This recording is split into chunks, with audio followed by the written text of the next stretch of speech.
colibrí, habitando esta isla y su mar. Un canto silvestre que al revolotear lo imposible es posible al final.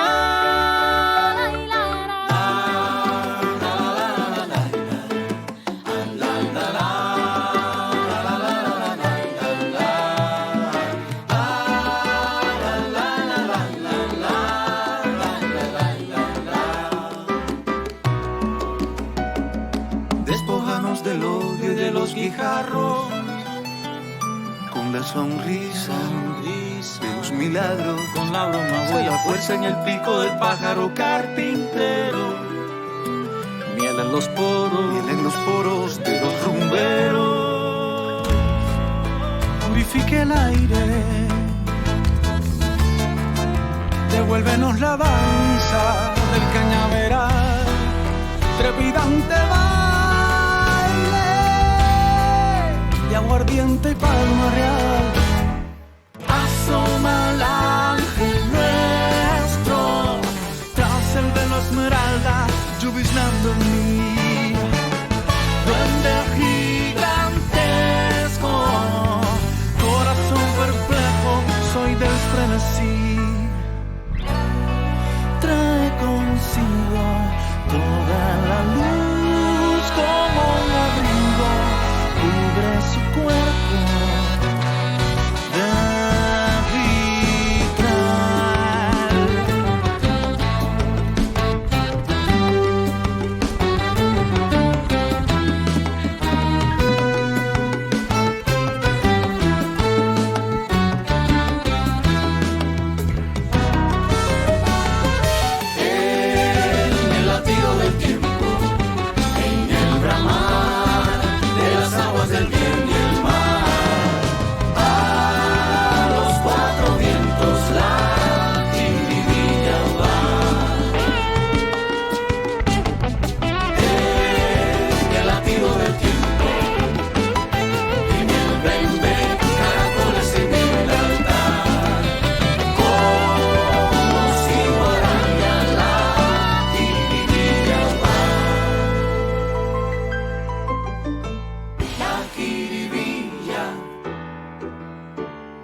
ángel nuestro de la belleza,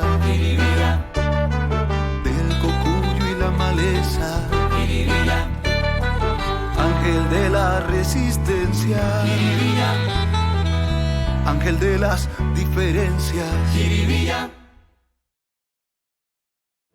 Vamos iguaraya, la jiribilla,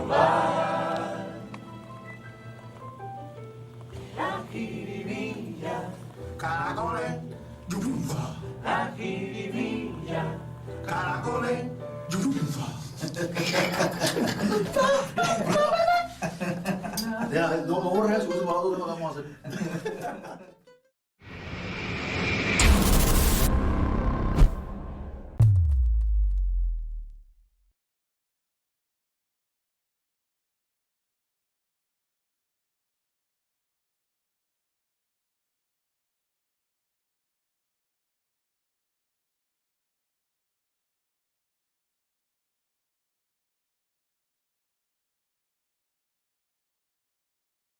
Hoy el tema que nos convoca es los desafíos de la cultura en tiempos de pospandemia y el papel de las revistas en el escenario cubano actual.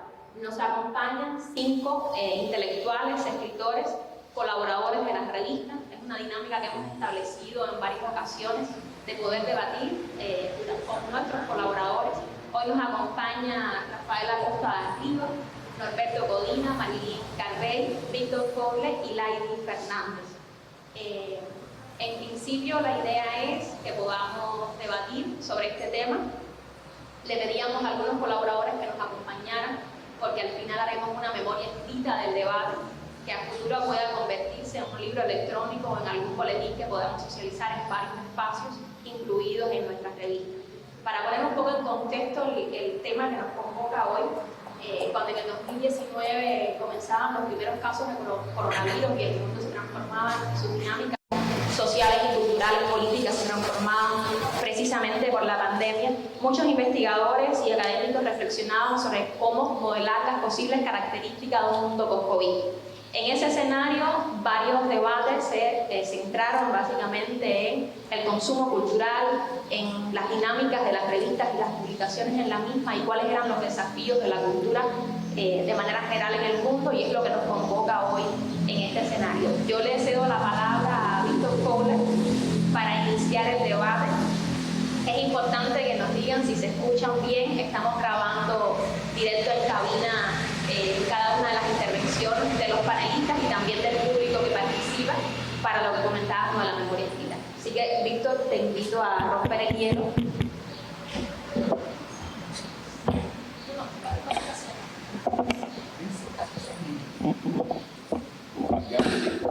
Esto fue lo primero que advirtió Rosalina, que la moviéramos el micrófono.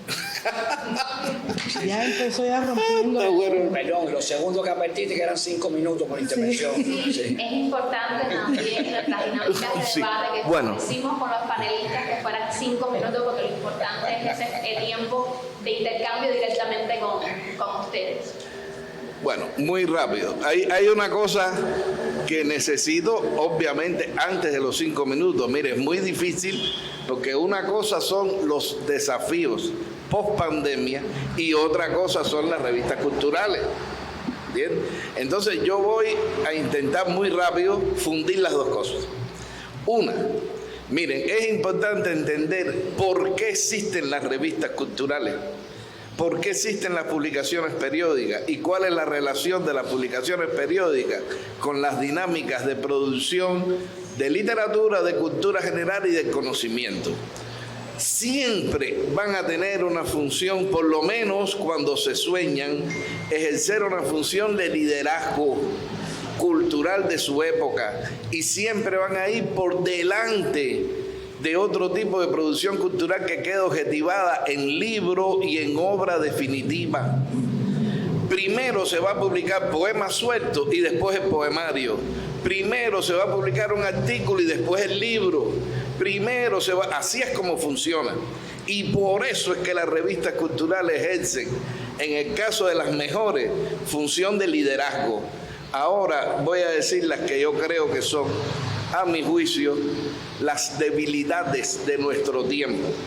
Son debilidades para las revistas culturales, pero se pueden extender en no poco a la cultura nuestra. Uno, miseria teórica, escasa capacidad de tener reflexión desde la óptica de las corrientes contemporáneas de pensamiento.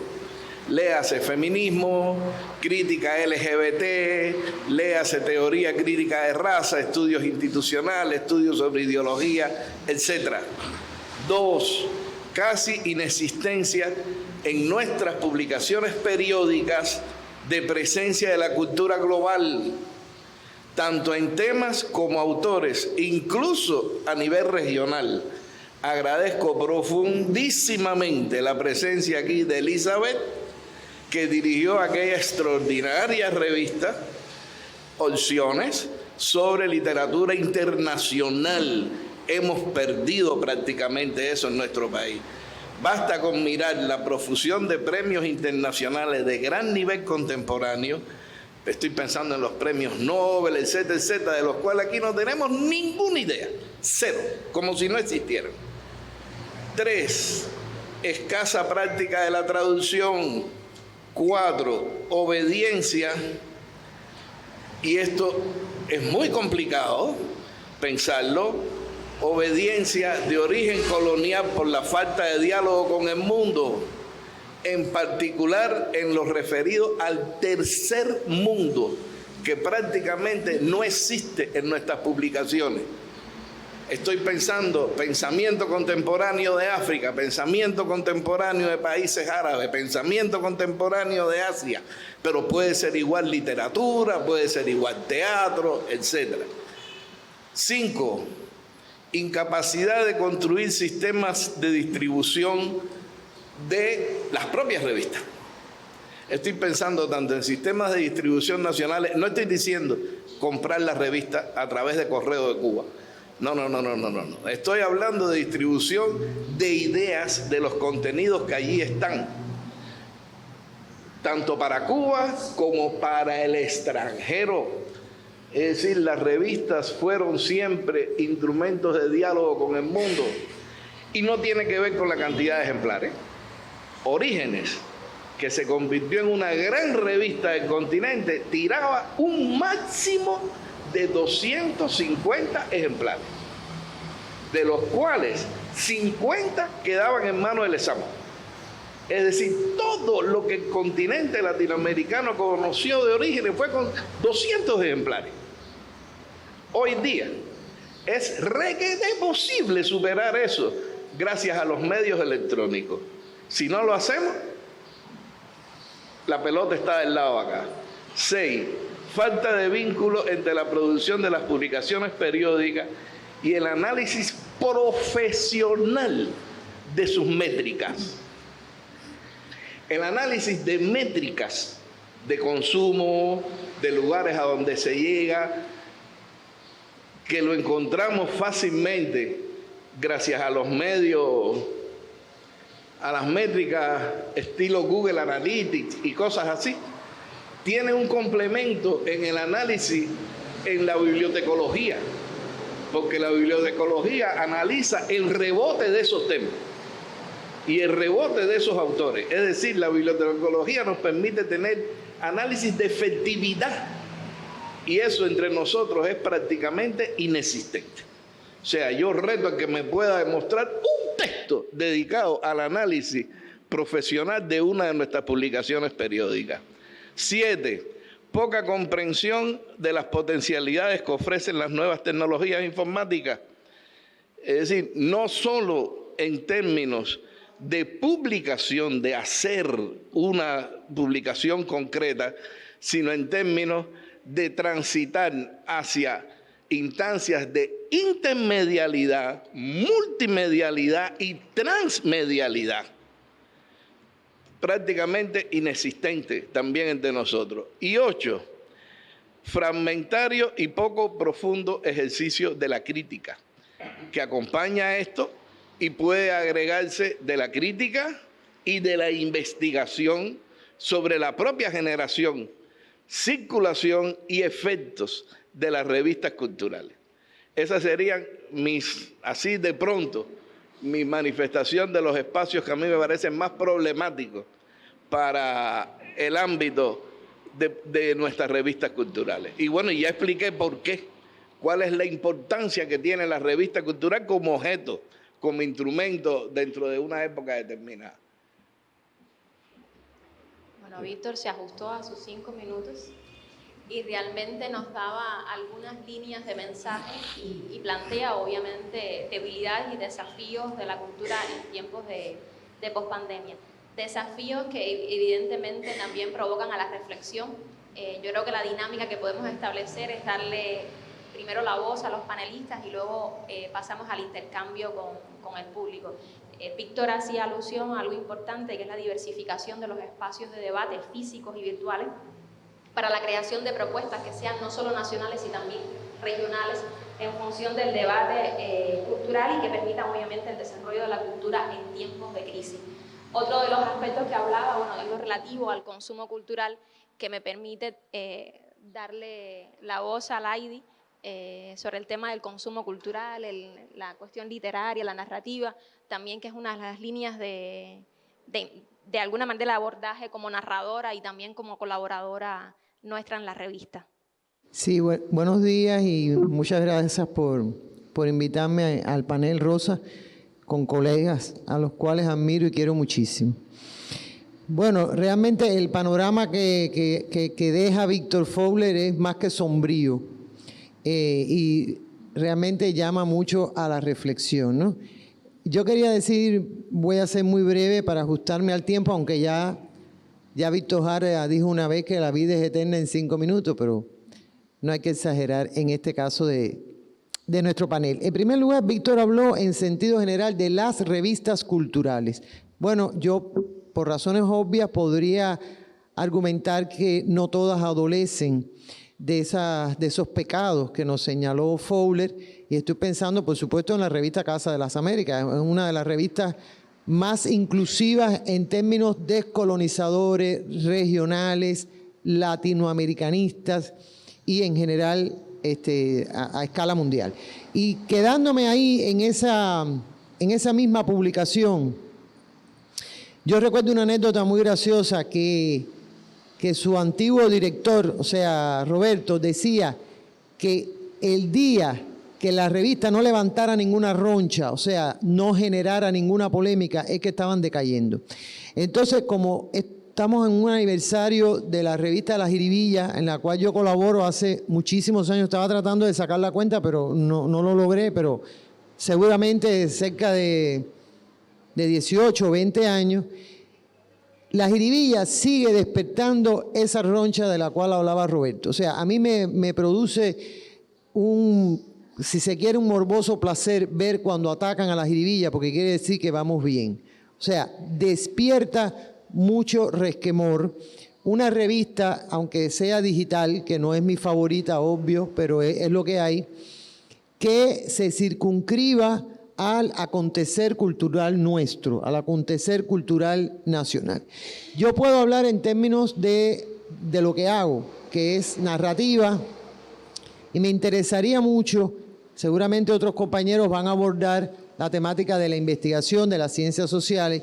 A mí me gustaría abordar el tema, porque lo considero muy serio, del entretenimiento. O sea, yo aspiro a que esta sea una revista que tenga pluralidad, que tenga diversidad, que tenga autenticidad y también que aporte entretenimiento. No tengo nada en contra de la solemnidad, al contrario, soy consciente de los límites que tiene el humor, pero creo que el humor incluso desde antes de la pandemia fue salvador. El propio Fowler ha hecho una investigación interesantísima sobre el humor en tiempos de crisis, desde el Holocausto hasta todas las crisis en general de la humanidad. Y yo pienso que en la pandemia el humor desempeñó un papel importantísimo, no solamente en la sobrevivencia física, sino sobre todo espiritual.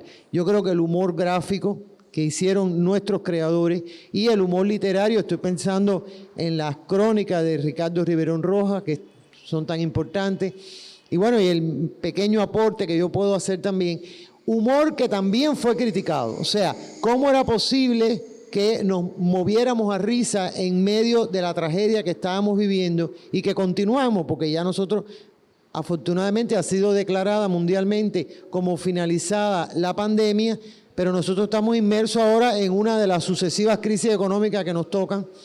¿Y cómo se logra mantener, digamos, un acme de equilibrio mental? Yo creo que en gran medida se debe a la contribución del humor. O sea, que hago un llamado a la perpetuidad de la colaboración desde el humor, desde la narrativa, o sea, concretamente desde la literatura costumbrista, donde yo siempre he encontrado un espacio en La Jiribilla, cosa que agradezco profundamente, sin ningún tipo de reparo, salvo en contadas ocasiones que no vienen al caso. Para mí es un espacio de libertad creativa y creo que merece que sea festejado el aniversario 22 de La Jiribilla con todo el rigor, con toda la solemnidad y también, ¿por qué no?, con la alegría que merece. Gracias, Lady. Uno de los temas que abordaban ambos, Víctor y tú, era lo relativo al papel de la crítica dentro de las revistas culturales y las revistas generales, tanto nacionales como internacionales. Y eso es uno de los temas más acuciantes de nuestra realidad y de nuestra emergencia en cuanto a producción creativa de contenidos. Yo le cedo la palabra a Rafael Acosta, que quizás pueda referir un poco sobre este tema. Bueno, lo primero que quisiera expresar es agradecer a la revista, a la directora, la invitación a este panel. Yo recuerdo que la primera vez que yo escuché la expresión de que los seres humanos somos seres sentipensantes, se lo escuché a Eduardo Galeano alrededor de los 90, en una entrevista que le hicieron durante uno de los festivales nacionales de cine latinoamericano. El espacio que se inaugura hoy está bajo esa sombrilla, bajo esa idea, y a mí me parece que es importante. Ser sentipensante significa tener emociones, tener ideas, ser capaz de ser crítico, etcétera. O sea, es un diapasón realmente amplio. En cuanto a las revistas, yo creo que la pandemia fortaleció, dinamizó, por supuesto, el tema de Internet y de los modelos digitales.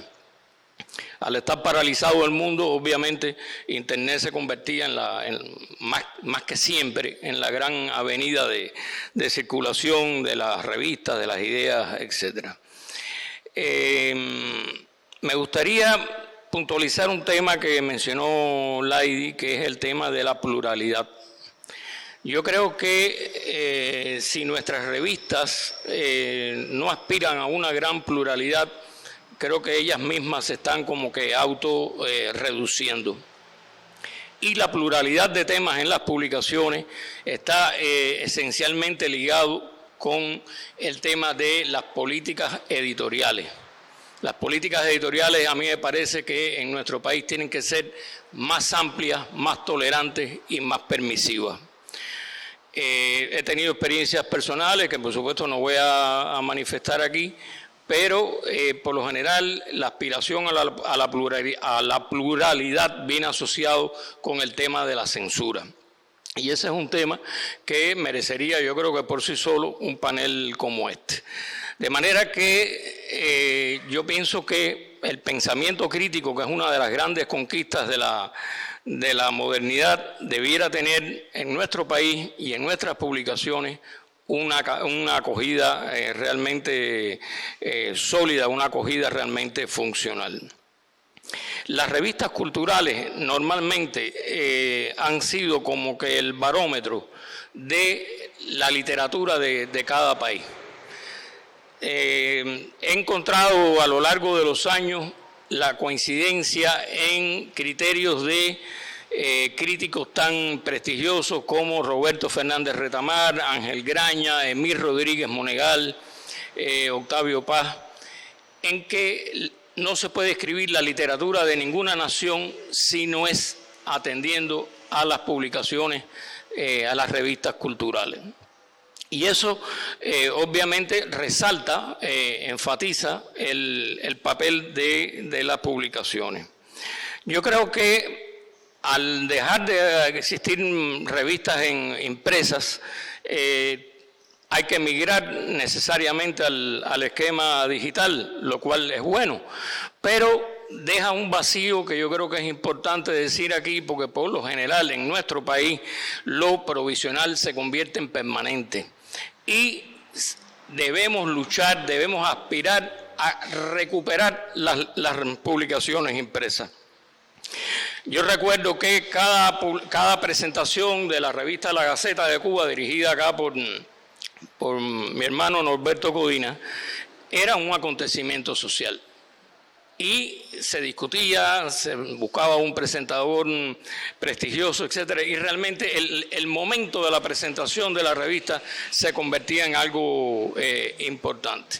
Las revistas digitales nos privan de esos momentos. Yo creo que debiéramos aspirar siempre a recuperar las publicaciones impresas. El valor de la revista es que debate y circula las ideas en tiempo real. Y yo creo que eso es fundamental y en alguna medida ese era el valor que le atribuían los prestigiosos críticos que acabo de mencionar. La Jiribilla es una publicación, yo colaboro con ella desde el mismo surgimiento, cuando estaba la versión en papel también de la revista. Es una publicación que a lo largo del tiempo ha dado acogida al pensamiento crítico, a las reseñas de otras publicaciones, de libros, etcétera, y actualmente tiene, yo pienso, un diseño muy funcional, muy atractivo, y ha mantenido esa línea, que deseamos realmente que no la pierda. Es lo que se me ocurre decir para provocar las ideas, y muchas gracias por invitarme a este panel. Gracias a usted, Rafael. Hacía alusión a un tema importante, que es el pensamiento crítico en nuestras sociedades, el cual debe ser discutido urgentemente desde la perspectiva cultural mucho más amplia. Otros procesos también, como las áreas de desarrollo cultural, donde entiende también el teatro, y cedo entonces la palabra a nuestra colaboradora Marilyn Garbey. Buenos días para Rosa y para todos los que me acompañan aquí. Yo estoy feliz entre la Gaceta de Cuba, que es un honor ser parte de esa familia que tiene como patriarca a Norberto Codina, y entre la Jiribilla con Rosalena. Qué bueno que otra mujer volvió a dirigir la Jiribilla. A ver, durante la pandemia y post-pandemia yo me muevo en dos mundos. Uno que tiene que ver con la enseñanza, llamada artística generalmente, y el mundo de las artes escénicas. En ambos mundos la pandemia tuvo un impacto muy duro. En primer lugar, por la imposibilidad del encuentro. No era posible abrir ninguna sala de teatro y el público tuvo que aislarse. Los artistas de las artes escénicas encontraron mecanismos desde el mundo de la virtualidad para de alguna manera no perder el contacto con los espectadores. Y todavía hoy se está discutiendo si eso va a cambiar la mirada hacia el mundo de las artes escénicas. Siempre hemos creído, y lo sostenemos, que el teatro se materializa en el momento en que se encuentra el espectador con el actor que está en el escenario, en cualquier tipo de escenario. Y eso sufrió fuertes cuestionamientos durante la pandemia, que fue un proceso de aprendizaje muy duro para poder llevar sistemas de entrenamiento, sobre todo en el caso de los bailarines en formación, que necesitaba la corrección del maestro. Fue difícil vivir en artes escénicas durante ese periodo y también con el tema de la enseñanza. Pero al mismo tiempo aprovechamos las bondades de la virtualidad para crear espacios de diálogo, y uno de ellos fue la revista Toda la Danza, que surge en plena pandemia, dedicado exclusivamente a la danza cubana. En Cuba hay una revista como conjunto generada desde Casa de las Américas. Y está la revista Tablas, que siempre ha sido la revista de las artes escénicas cubanas. La revista lamentablemente ha ido perdiendo el ritmo y no sigue la periodicidad que Víctor reclamaba a ese tipo de revistas. Se ha convertido prácticamente en un anuario de registro de lo que pasó. Ese carácter dinamizador que tenía la revista se ha ido perdiendo por el camino, y ojalá que se recupere. Pero desde Toda la Danza intentamos, y lo digo en plural porque somos un equipo, no soy yo sola, por suerte, poner en contexto lo que sucede en la danza cubana, una danza que tiene tradiciones muy reconocidas y aplaudidas en el mundo, como la Escuela Cubana de Ballet, como la Técnica Cubana de danza moderna, y al mismo tiempo sí lo hemos logrado, dialogar con nuestros colegas de América Latina. Y en ese contexto ha sido muy importante, lo reconocen como un valor de la revista, la sección de crítica. Hay un equipo de teatrólogos, de danzólogos que están ejerciendo la crítica. Hay también gente de otras disciplinas, periodistas, graduados de comunicación, que se han ocupado de dialogar sobre lo que sucede en los escenarios de la danza cubana. Y eso ha sido una punta de lanza para que nos reconozcan nuestros colegas del mundo. Ya la gente quiere venir a La Habana, a bailar en La Habana, porque puede ser que la única reseña crítica que tenga de su espectáculo sea lo que se hace aquí en diálogo con la danza cubana. Yo no tengo ninguna añoranza por las publicaciones en papel, con el perdón de Norberto, que sí sigue creyendo que hay que hacerlo en papel. Las posibilidades de distribución que nos ha dado el medio digital para mí es muy importante, e intentamos aprovecharlo al máximo posible, sobre todo para recibir la respuesta de los lectores. Voy a hacer una anécdota para culminar lo que pasó durante el pasado Festival de Ballet de La Habana, que nos ocupamos, un equipo bien grande, de reseñar cada una de las funciones, y como se hacía en los 80, terminaba la función y le exigíamos al crítico diseñado para que escribiera, y al otro día en la mañana que apareciera publicado en las redes de la revista la reseña de lo que pasó el día anterior. Y fue una muy buena experiencia. Tuvimos muy buen diálogo con ese público amante del ballet que tiene el Ballet Nacional de Cuba, en virtud del trabajo que han hecho a lo largo de casi 70 años. Fue muy bueno ver cómo los lectores exigían determinados puntos de vista que el crítico no abordaba, o que cuestionaban por qué hablábamos de una función y no de otra. Yo creo que eso es un ejercicio de la crítica diaria que hay que recuperar. Yo no tengo tampoco como muchas expectativas con que la gente cree que la crítica dice la última palabra. No es así. Y creo que esa posibilidad que da el mundo digital de publicar varias reseñas sobre un mismo hecho escénico, creo que es lo que deberíamos estimular en este minuto. Diferentes visiones, como se hace en el dossier de la Jiribilla, como se hacía en la Gaceta de Cuba, diferentes puntos de vista sobre un mismo fenómeno. Yo creo que esa es una de las grandes contribuciones de las revistas en estos tiempos. Gracias, Marilyn. Hacías alusión a un tema importante, que es toda la dinámica que se transformó durante la etapa de pandemia, que transformó diversos ámbitos, entre ellos el ámbito cultural. En el mismo, y a partir de iniciativas también que se tomaron en las instituciones culturales, en el Ministerio de Cultura, para de alguna manera transformar esa realidad desde iniciativas virtuales, desde otros escenarios que también se desarrollaron. Yo le cedo la palabra a un revistero por excelencia, a Norberto Codina, para hacer en este primer momento un cierre de las opiniones de los panelistas, para luego darle la palabra al público. Bueno, buenos días y muchas gracias. Ser el último en esta primera ronda tiene ventajas y desventajas. Desventajas porque necesariamente vas a reiterar algunas ideas, y ventajas porque tal vez ayudes a fijar algunas ideas. Yo le di a Rosa desde el primer momento, por eso hice el llamado, que me parecía bien la síntesis inicial para tener un intercambio con el público, un público donde lo mismo tenemos a Elizabeth, que a Padrón, que a León, que al Guille, que a Rubén, o sea, un grupo de revisteros que pudieran estar tranquilamente en este lado del panel. Yo me voy a detener en la segunda parte del título, que si lo leo completo se me van los 5 minutos.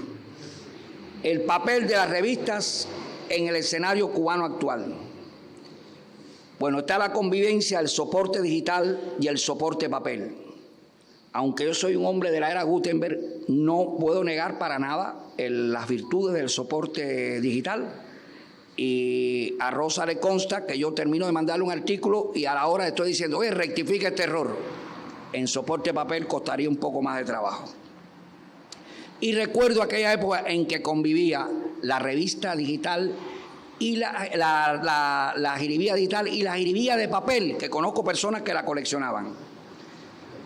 La importancia redoblada de la revista, algo sobre lo que abundó Víctor, algo que viene de nuestro siglo XIX, pero vamos a la situación actual.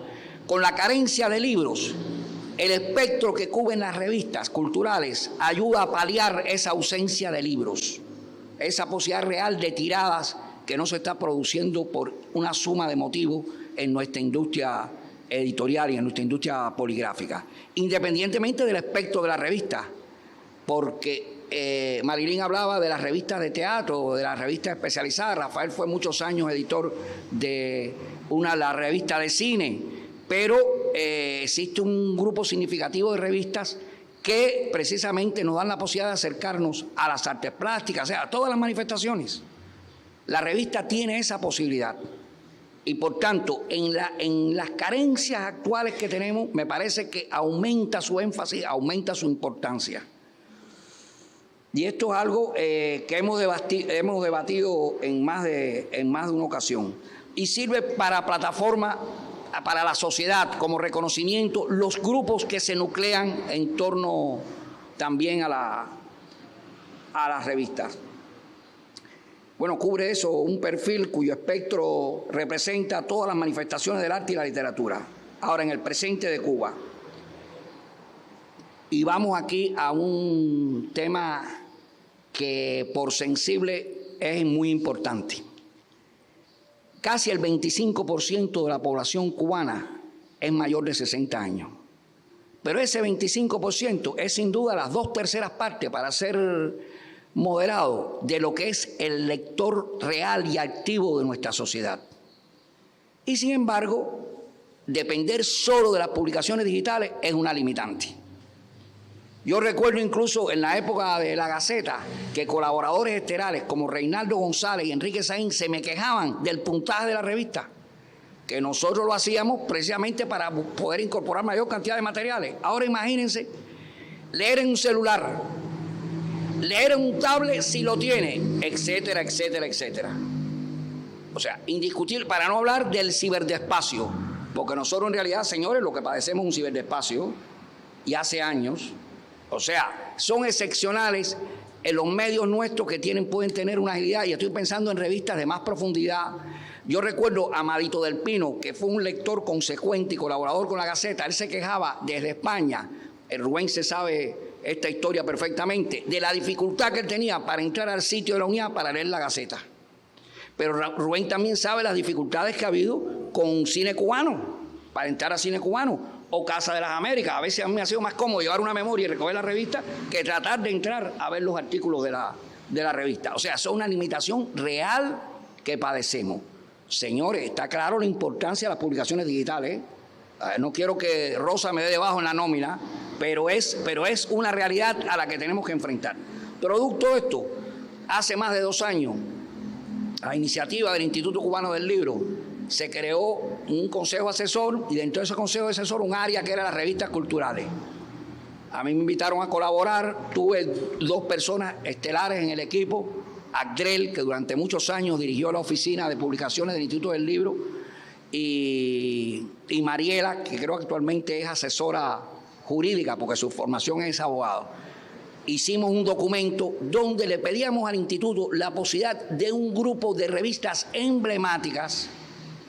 Yo no me apunto, y menos en la circunstancia nuestra, a la divisa de Mao de que florezcan 100 revistas. No, un grupo de revistas emblemáticas. Y aquí coincido con Laidi. Los ejemplos que yo siempre ponía era Casa de las Américas y Temas, que son 2 revistas que abarcan muchos de esos intereses que con razón Víctor tocó y efectivamente están lamentablemente ausentes en la mayoría de nuestros espacios. Hicimos esa propuesta, incluso del informe que entregamos al instituto. Yo publiqué yo creo que hace como 2 años, un adelanto en la jiribilla. Hasta el día de hoy no se ha dado ningún paso en esa dirección. Que las tiradas sean limitadas, que a lo mejor sean 8, 7, 10 revistas, que algunas sean más espaciadas, pero indiscutiblemente cada presentación de una revista era un hecho cultural, lo cual no se quiere decir que, por ejemplo, con un ebook no se puede hacer, pero era un acontecimiento cultural. Y bueno, esto en resumidas cuentas lo que yo quería decir. O sea, me sobraron los 5 minutos. O sea, primero, la importancia creciente en la realidad actual nuestra de las revistas culturales por la ausencia de los libros que teníamos tradicionalmente, y abarcar todo el espectro de la cultura, además como vasos comunicantes con el exterior, fundamental, y conjuntamente conviviendo con los espacios digitales, un puñado de revistas significativas que sean en soporte papel. Y cuando digo esto no estoy pensando solo en Casa o Tema, estoy pensando, por ejemplo, en La Letra del Escriba, que Basilia durante años la ha sacado a pulmón, por suerte en rotativa, que la regala, que tiene una tirada limitada, pero que es una publicación que se agradece. Y eso me parece que es muy importante que podamos recuperar eso. Y yo sí creo que para hacer política cultural hay que hacer inversiones, hay que mover recursos en las circunstancias tan difíciles que tenemos actualmente, donde yo conozco personas que están esperando por el que aparezca el marcapaso que le toca. Y sabemos que es una prioridad de nuestro país. Pero dentro de esas prioridades, nuestras revistas culturales, en el ámbito del arte y la literatura, también son nuestro marcapaso. Y muchas gracias. Gracias a ti, Lamberto. Te aseguro que vas a Yo me quiero sumar a las ideas, si me permiten, minuto y medio, 2 minutos, para plantear algunas necesidades que creo que también tienen como desafíos la cultura de manera general. En principio, bueno, como hablábamos, diversificar los espacios virtuales y físicos sobre formas colectivas y regionales para la creación de propuestas sostenibles desde el ámbito cultural y visto también en tiempos de crisis.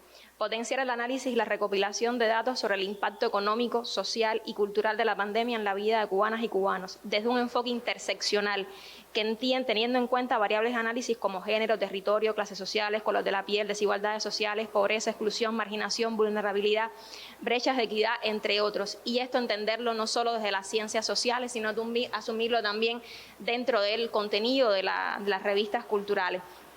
Fomentar estudios que establezcan nexos entre cambio climático, cultura y derechos sociales y culturales. Impulsar el desarrollo de investigaciones de las ciencias sociales en el terreno de la gestión cultural.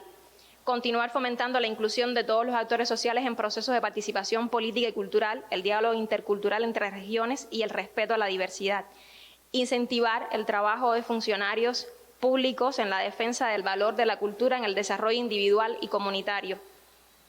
Estimular programas de desarrollo, como se viene haciendo, sobre cultura e innovación. Modelar, y esto es una de las cuestiones fundamentales a mi modo de ver, modelar posibles planes de desarrollo para una gestión cultural en tiempos de crisis, no solo en pandemia, sino en otros escenarios sanitarios y ambientales. Ampliar los escenarios de debate sobre la realidad cultural cubana y establecer alianzas con colaboradores internacionales en la red de programas y proyectos de investigaciones cubanas y en las revistas nuestras. Y es una de las temáticas también que desde la revista venimos potenciando. Y bueno, promover diálogos plurales que definan acciones colaborativas y económicamente coparticipativas con los municipios y territorios y bueno, en las comunidades donde se tejen y enriquecen también las identidades culturales. Yo agradezco infinitamente la participación de nuestros colaboradores. La idea de tener una dinámica de intercambio de 5 minutos por cada uno era poder dedicar más tiempo al intercambio entre todos. El micro está de este lado acá a la derecha. Lo ubicamos ahí también a partir de la dinámica que está establecida con las cámaras. Así que si alguien desea romper el hielo con algún comentario, alguna idea, alguna pregunta a partir de las provocaciones que han hecho cada uno de los panelistas, porque ciertamente en 5 minutos no se puede ahondar en un tema, pero creo que se han dado varias ideas que llaman a la reflexión y a la provocación también de un debate.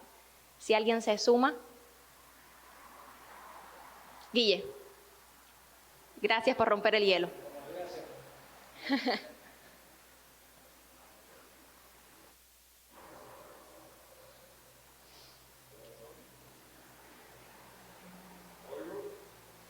¿Se escucha? Enciéndelos, Guille, hacia arriba. Ahora.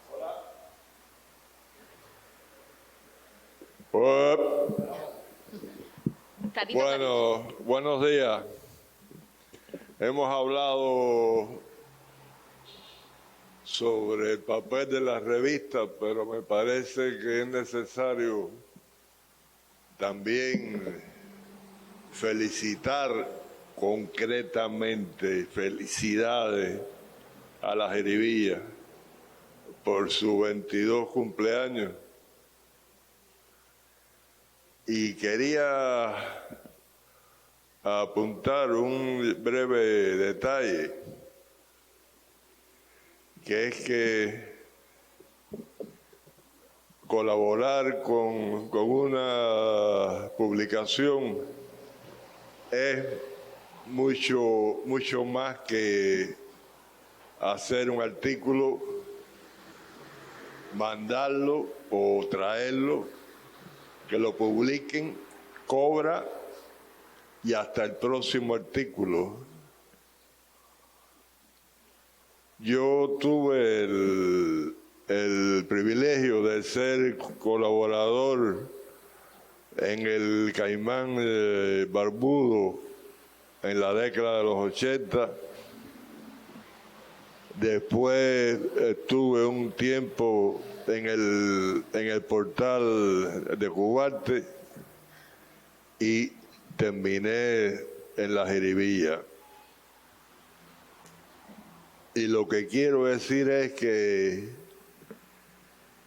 cuando uno dice que es mucho más que entregar un trabajo, es que es también mucho más de los que hacemos esa revista, mucho más de su personal administrativo, mucho más de sus periodistas, incluso mucho más de la dirección de ese momento,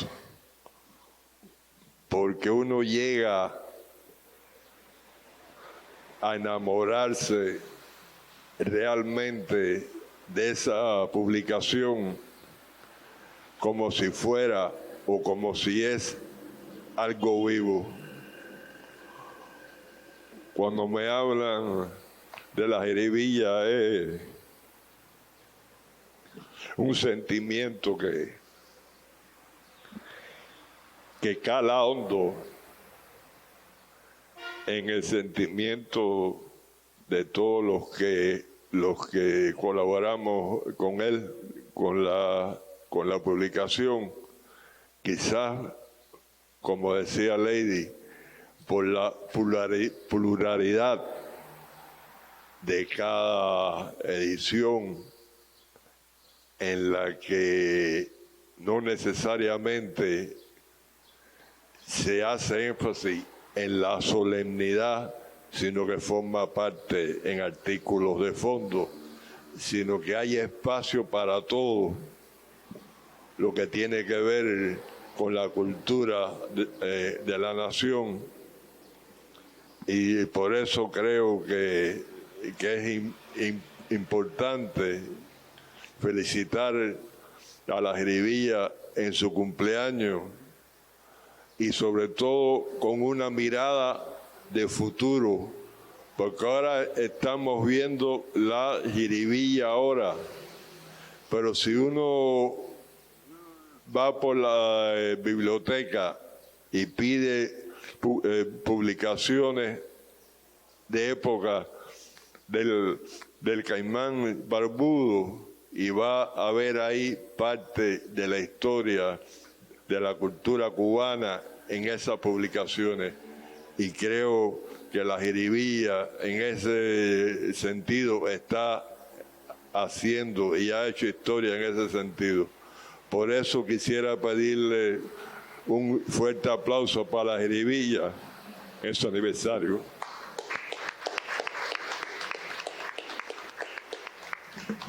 Muchas gracias, Guille, por tus palabras siempre emotivas, y hoy que nos acompañaras y decías algo importante y iniciabas tu intervención con felicitar a la jiribilla, y es que realmente la jiribilla somos todos.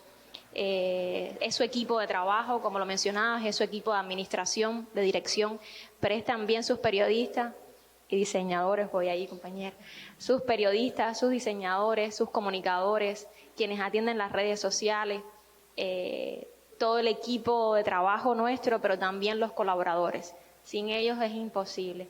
Cedo la palabra a Padrón, que la pidió. Si alguien más se quiere ir sumando, me puede ir diciendo para tenerles en cuenta. Bueno, comparto todas las ideas que se me precedieron. Quería aportar un elemento. Por los años 40, un grupo de académicos norteamericanos se reunieron y se dieron cuenta que las vanguardias habían generado en las publicaciones periódicas una gran cantidad de información que las universidades norteamericanas no tenían. Se dieron a la tarea de pedir fondos para alentar las publicaciones periódicas. Un poco esa historia yo la recogí hace como 20 años en un trabajo que hice basado en las publicaciones de la revista Casa de las Américas. Ustedes saben que yo trabajé ahí 20 años, que está en Cubarte, tiene como 5 partes. Me di cuenta ahí la importancia que tenía algo que no se ha dicho aquí y que yo quisiera aportar. Si nosotros queremos que las revistas, cualquier tipo de revista, o mejor dicho, las publicaciones periódicas, culturales, vivan, es necesario tener un fondo económico que las haga estables. Por una razón muy sencilla. En ese trabajo que yo estoy mencionando, desaparecieron posiblemente decenas de miles, no miles, sino decenas de miles de revistas en toda América Latina, que se publicaron 1, 2, 3, 4 y se acabaron. Quiere decir que se extinguieron, porque lo que caracteriza a una publicación periódica es que sea periódica. Cuando deja de ser periódica, se va extinguiendo. Se va extinguiendo y entonces queda en... Ese es un aporte que quería hacer, que es necesario concientizar a los decisores que si no hay fondo económico para sostener las publicaciones periódicas, las emblemáticas que decía Codina, no vamos a tener publicaciones periódicas porque se van a extinguir, se van a ir extinguiendo. El otro aporte que quería comentar es un trabajo que yo leí hace muchos años de un gran zar de la prensa que se llama Robert Murdoch, que aquí lo deben de conocer, por los años 90. Empezaba la computación, empezaba una cosa que se llamaban ordenadores. En España le llamaban ordenadores, no querían llamar computador. Murdoch, que era un zar de la prensa, definió una cosa que para mí es esencial en cuanto a la división que se hacía entre la digitalización, entre las redes digitales y lo impreso. Él decía una cosa que es esencial. Lo más importante de la digitalización o del mundo digital es que sea inmediato, que sea lo más inmediato posible. Para hacer lo más inmediato posible hay que hacer lo factual, lo que pasó, el hecho. Y las redes han avanzado tanto que no solamente recoge eso, sino también recoge un pensamiento, recoge crítica, recoge... Sin embargo, él decía con mucha razón, y eso se ha ido viendo, que lo impreso recoge no lo inmediato, sino el registro de lo que pasó. Si nosotros queremos tener memoria histórica, yo creo que las publicaciones periódicas, y ahí los investigadores no me harán mentir en la biblioteca, ahí está lo que pasó, el registro, el testimonio cultural de este país. Yo tuve la suerte de trabajar en varias revistas. Yo inicié Opción con Elizabeth, con un equipo formidable. Esos premios Nobel que hablaban aquí, no sé quién los habló, antes de ser premios Nobel estaban registrados por Opción, porque había un equipo de investigadores que había detrás de la revista. Era por eso. Tuve la desgracia de cerrar Letras Cubanas en medio del periodo de la crisis con Sacha. Entre Sacha y yo tuvimos que cerrar la revista porque no había fondo. Creo que a Opción le pasó algo mismo. La revista Casa de las Américas ha sido la revista Casa de las Américas porque se lea por Roberto Fernández Retamay, que en mi opinión, no porque le diste aquí presente, pero es el mejor revistero que hemos tenido nosotros en nuestra historia. Las cosas que yo le he visto hacer a Roberto son las cosas que nosotros tenemos que seguir imitando. Porque se ha hablado de la crítica, pero la crítica se arma, la crítica, hay una estrategia. Tú vas a poner esto para que te contesten aquello y después tú vas a poner lo otro. Hay que seguir pasos, hay que llevar pasos por delante. Y esos pasos por delante lo llevaba Roberto de una manera magistral en la revista Casa de las Américas. Yo aprendí muchísimo con Roberto en eso, porque muchas veces el ambiente de la crítica, la atmósfera de la crítica, hay que crearla. La tienes que manejar tú, con una gestión. Si tú no haces esa gestión, te la hacen. Eso es lo que quería decir. Muchas gracias. Me está pidiendo la palabra. Si me permiten, vamos a poner una intervención de Riverón que grabamos gracias a Cadena Streaming de Vía Clara, que un poco sigue la cuerda de Padrón, y sobre esa línea, si nos permiten, vamos a proyectar ese video y enseguida te cedo la palabra. Bien, los retos de la cultura cubana en el periodo post-pandémico no son muy diferentes de los que tenía previos a la pandemia.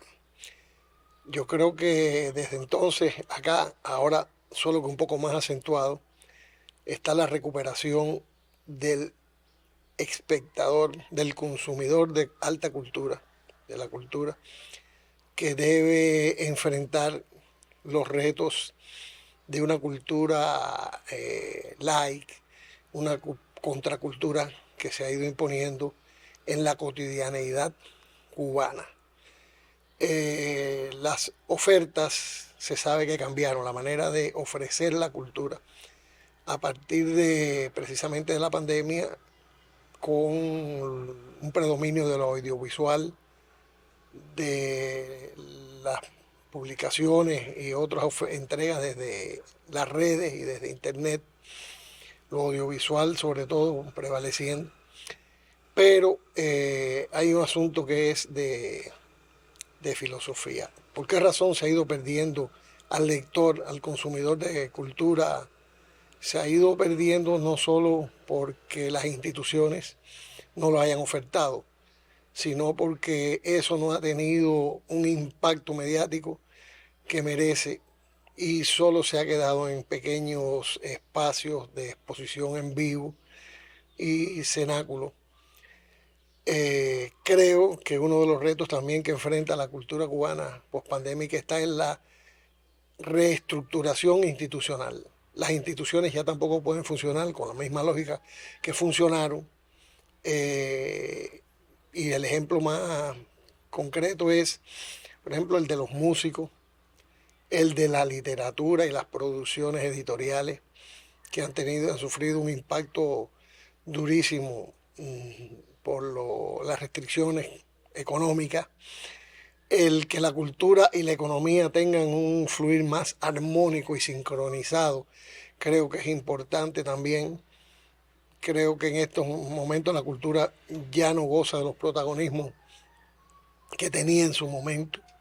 Lo económico es muy tensionante para la vida del cubano y los consumos culturales, por supuesto, sufrieron esa asimetría que desplaza todo hacia la sobrevivencia, hacia el concretar la vida común esa de los consumos elementales de la alimentación, de la vivienda, del transporte.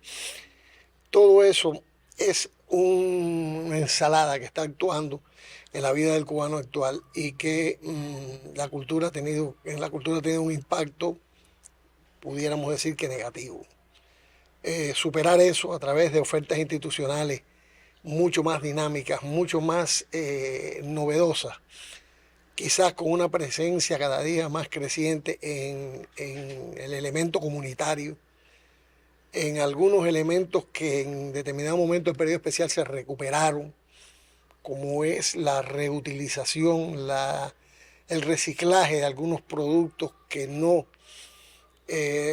ya no se usaban, se fueron desechando a medida que tuvimos un desarrollo.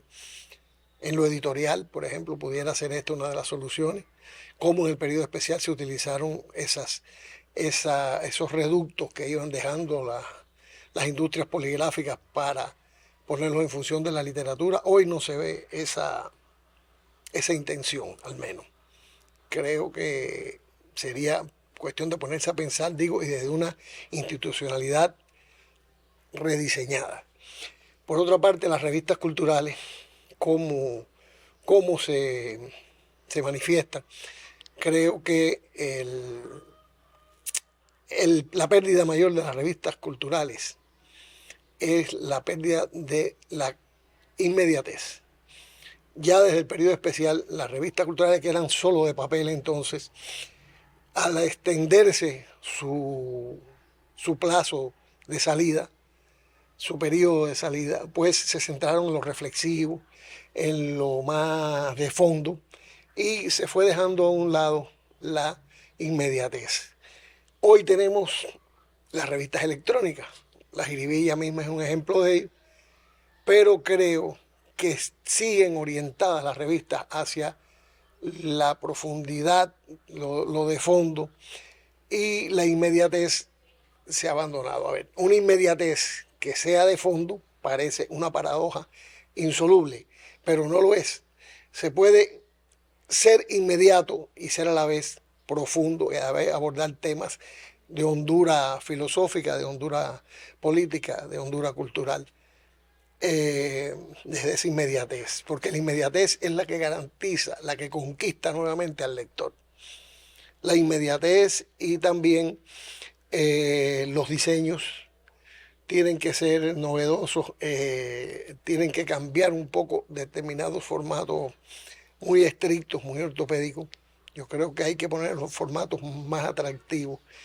Quizás determinadas presencias como la del humor, como la de la ironía, la de el uso, el desenfado, pudieran marcar una nueva ruta para que las revistas culturales conquisten al lector desde estas nuevas plataformas virtuales.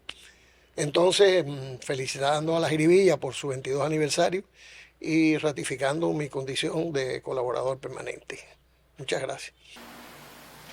Bueno, por eso precisaba poder proyectar el video de Riverón, porque un poco iba por la cuerda de lo que comentaba Padrón. Reiterar el agradecimiento a Cadena Streaming de Vía Clara y bueno, también la gestión de Alexis Triana, que nos convoca y nos ayuda en estas labores. Le cedemos la palabra a Feliu, por favor.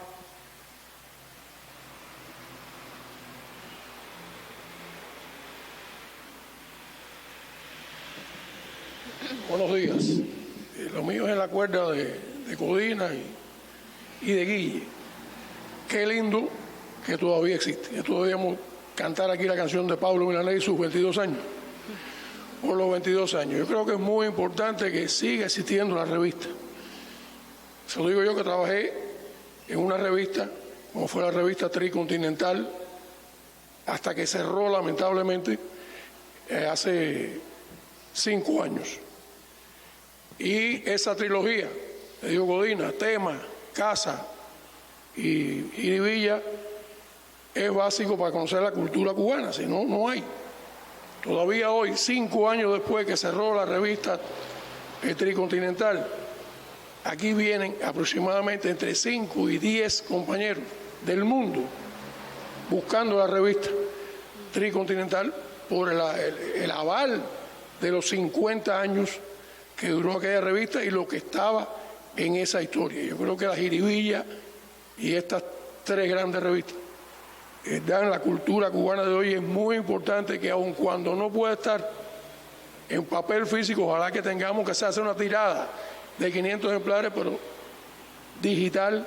Es importante el ebook, que lo utilizan mucho los muchachos. Yo, por mi viejolescencia de 70 años, yo siempre voy a preferir. O sea, la generación nuestra es de papel y escribir y tachar, ¿no? Y marcar. ¿Y por qué Codina dijo esto? Y Rafaelito, pero hay un mundo juvenil que viene atrás no, ya está al lado de nosotros, que requiere esas cosas. Y es muy importante que siga la revista, que colaboremos con la revista de todos los ángulos, porque es imprescindible para la cultura de hoy, de la que ya fue y la de hoy, con sus 22 años. Muchas felicidades. Gracias a ti, Feliu. Sin duda, las revistas culturales nuestras es de alguna manera el testimonio de una época. Y Víctor en alguna ocasión, hace ya varios años, cuando se refería a la Jiribilla, lo decía, ¿no? Era una especie de enciclopedia de la cultura cubana, y es que testimonian obviamente una época, es el registro cultural también de una época. ¿Alguien más que se quiera sumar? Alexis, por favor.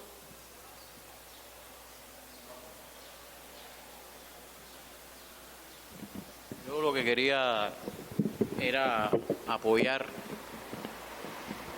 una idea que aquí se ha continuamente estado en el aire sobre el supuesto dilema de si el asunto es regresar a lo analógico y a la revista impresa, ¿no? O si el tema virtual puede compensar de alguna manera la ausencia del papel.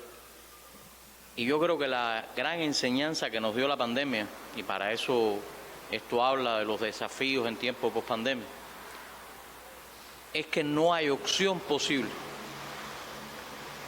No tiene ni siquiera sentido imaginar que algo se opone al otro, porque es que en la parálisis total que sufrimos, en esto que algún día, ¿no?, acabaremos de saber qué fue, si son nuestras teorías conspiracionistas, ¿no?, que es cómo se logró paralizar el mundo y meternos en las casas. Y alguna vez se sabrá si eres virus, si no eres virus, en fin. Lo único que nos permitió seguir adelante fue el escenario virtual. Y cuando yo aprendía hoy, cosa que realmente nunca se me ocurrió, que Orígenes solo tenía 250 ejemplares y que de eso Lezama tenía 50, ¿no? Uno puede entender que es que no hay oposición posible. En un país donde las risógrafas como imprentas digitales hicieron libros en la peor crisis de los 90. O sea, suspender puede cualquiera. Terminar la herencia cultural que significa una revista de decenas de años puede cualquiera. El asunto es que tenemos que nosotros mismos buscar alternativas posibles a esta nueva circunstancia que estamos viviendo, donde el papel ha multiplicado su precio, pero no como para impedir que hagamos 300 o 400 ejemplares de una revista en una rizo, o en una imprenta como la vi yo en el MINSET, que rebasa todas mis apreciaciones, donde tú coges con la memoria, la pones por aquí en la consola y la revista te sale doblada y presillada aquí al lado. Es decir, yo creo que este Ministerio de Cultura, del que participamos en diversos roles todos nosotros, estas instituciones nuestras, tienen que ser capaces de construir esa alternativa. Porque cuando nuestros compañeros no tienen la conciencia de que lo que no existe en lo virtual no existe en el siglo XXI, cuando seguimos aferrados a la idea de que yo tengo ese tesoro físico y que ya tendrán que venir por él, y no que es nuestro deber traducir eso a lo virtual, colocarlo al alcance en un mundo donde las bibliotecas se interconectan, donde tú puedes visitar la biblioteca del Congreso por lo virtual. Yo creo que ese es el verdadero desafío.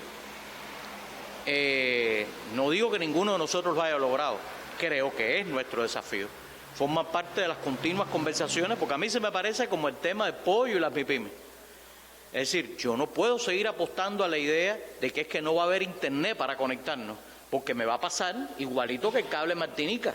Va a estar ahí el cable de internet y somos nosotros los que no acabamos de hacer la puesta en virtual de lo que hacemos. Colocar nuestra vida cultural en el escenario virtual fue complejo, pero demostró que se podía. Como ahora mismo estamos grabando para streaming y no estamos haciendo streaming aquí porque esta casa no acaba de tener la conexión que debería, que no tiene sentido que no la tenga. Es decir, como mismo desarrollamos esa autopista virtual que nosotros le llamamos hoy la cadena Streaming Cuba, que muchos compañeros perseveran en ignorar, y a nosotros nos interesa muy poco lo que piensan sobre eso. A nosotros lo que nos interesa es que llamamos a Santa Clara, efectivamente, y Riverón estaba frente a una cámara grabando para que hablara hoy. Pero aún ayer yo le hice una pequeña treta a mi directora de la Jiribilla y puse eso por el Canal Caribe, en vivo, transmitido desde el Ministerio de Cultura de Cuba. Porque me parecía muy importante también la reflexión de Riverón y porque no creía que se debía quedar entre nosotros 20 que estamos aquí. Y porque si la cámara que estuviera aquí tuviera el enlace de internet que merece esta institución, ahora nos estarían viendo no 20 personas, sino 200, 300, 500. Es decir, porque el escenario virtual multiplica tu alcance. Y yo creo que ese es nuestro gran reto, entender el gran mérito extraordinario que significa no haber parado la vida cultural de este país, haber tomado el escenario virtual y efectivamente que nuestros compañeros lo hagan sin algo que Víctor seguía diciendo que sigue siendo el A más B más C. ¿Cuáles son tus métricas? ¿A quién tú llegas? ¿Quién te lee? ¿Dónde te ve? Es decir, ese ya debería ser un ejercicio continuo y no el debate nuestro, que lo entiendo, que lo sé, que lo sufro, ¿no? De que Revolución y Cultura este año no ha impreso un número. Y entonces es terrible. Pero como mismo le pasa a otras revistas culturales, ¿cómo vamos nosotros a lograr? Ya esto forma parte, por favor, ya de mi percepción del asunto como gestor de la cultura, no como editor. ¿Cómo vamos a lograr nosotros aprovechar esta nueva circunstancia que en el país se reconoce al auspicio, a la publicidad, a los donativos, como parte de una posibilidad legal para poder lograr sostener también nuestro esfuerzo y nuestras revistas y nuestros medios digitales? ¿Cómo vamos a nosotros a lograr evolucionar al momento en que por donativo, por la vía que sea, tengamos pequeñas imprentas que puedan hacer posible de nuevo lo que se logró en los 90 con toda la diversidad de nuestras editoras territoriales? ¿Cómo vamos a lograr nosotros hacer comprender a nuestros compañeros que un diseñador digital es tan importante como el colaborador que escribe en tiempos del siglo XXI. ¿Cómo nosotros también vamos a lograr que se termine de socializar todo este saber que no se puede quedar en este salón? Y por eso hay una productora audiovisual que nació al amparo del Decreto Ley 373, cuando en este país parecía que no teníamos más nada que hacer, y el ICAI de pronto ha revolucionado la producción de audiovisual solo de reconocer que puede haber equipamiento de esta naturaleza en manos privadas y que esas productoras son las que conforman esa cadena streaming Cuba de la que yo estoy hablando, que ya estamos en Guantánamo. Es decir, ya estamos en Guantánamo, en Granma, en Holguín, en Camagüey, en Cienfuegos, en Santi Espíritu, en Villa Clara. Eso no es importante, que estén además generando continuamente productos y noticias que no dependen de lo que pasaba tradicionalmente, en que la única cámara del telecentro en la provincia, ¿no?, si no tiene una afectación política, va al hecho cultural, lo filma, después eso se va a una mesa de edición, ¿no?, después eso se transmite por una cadena de telecentro y después se descarga y entonces que va a la televisión. Y nosotros, sin embargo, por la pandemia, con el streaming, anulamos todo eso y lo colocamos en pantalla. Y desarrollamos la capacidad de salir desde un punto, bueno, ya son en este caso 10 puntos, 10 escenarios, con Pinar del Río, que ya tiene su pequeño estudio streaming en el Teatro Milanés.